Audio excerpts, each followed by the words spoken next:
Bonjour et bienvenue dans ma série de podcasts consacrée aux chatbots dans le secteur de la santé. Ce premier opus nous a été directement inspiré par l'actualité, car le coronavirus fournit matière à expérimenter un outil numérique encore assez peu répandu en santé, le chatbot, en français agent conversationnel. Quelques semaines seulement après le début de la crise sanitaire, des chatbots dédiés au Covid-19 ont fait leur apparition dans le monde entier. En France, à la mi-avril 2020, on dénombre 3 chatbots grand public conçus par des éditeurs privés, auxquels s'ajoute celui de l'Organisation mondiale de la santé. Alors pourquoi un tel engouement et une telle convergence ? La crise inédite que nous traversons pointe un besoin immense d'informer, de lutter contre l'infox, de répéter les consignes et les gestes barrières, de rassurer la population.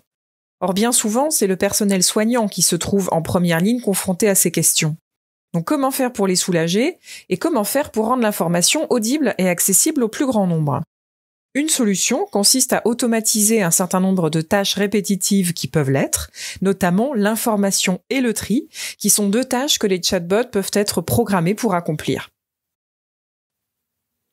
Comme le font Covid Info ou l'OMS, la vocation première des chatbots dédiés au Covid est d'informer le grand public sur les bonnes pratiques, les conditions de leur déplacement, les numéros utiles, les symptômes de la maladie.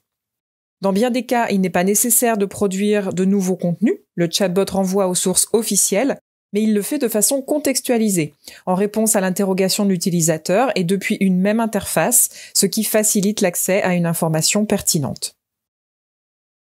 Les chatbots ISA et CovidBot proposent, en plus du volet informatif, de réaliser le test d'autodiagnostic élaboré par l'Institut Pasteur en collaboration avec l'AP-HP et le ministère de la Santé.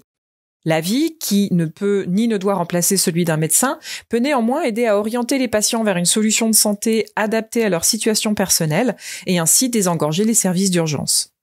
Si les chatbots se montrent aussi efficaces à traiter des questions relatives au coronavirus, c'est que leur périmètre est circonscrit à cette seule thématique. Leur conception et leur maintenance sont donc facilitées par rapport à un chatbot de type généraliste. Autre avantage, ils sont disponibles depuis un ordinateur ou un smartphone, 24 heures sur 24 et 7 jours sur 7, jamais engorgés ni jamais lassés, y compris quand une même question leur est posée 20 fois d'affilée.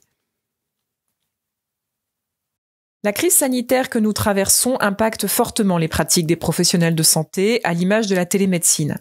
Nous pensons que les usages liés aux outils numériques de santé vont être profondément et durablement modifiés et que les chatbots se feront de plus en plus présents dans nos vies quotidiennes. Pour découvrir cet outil en détail et pour décrypter ensemble plusieurs cas d'utilisation en santé, je vous donne rendez-vous dans les prochains épisodes de la série.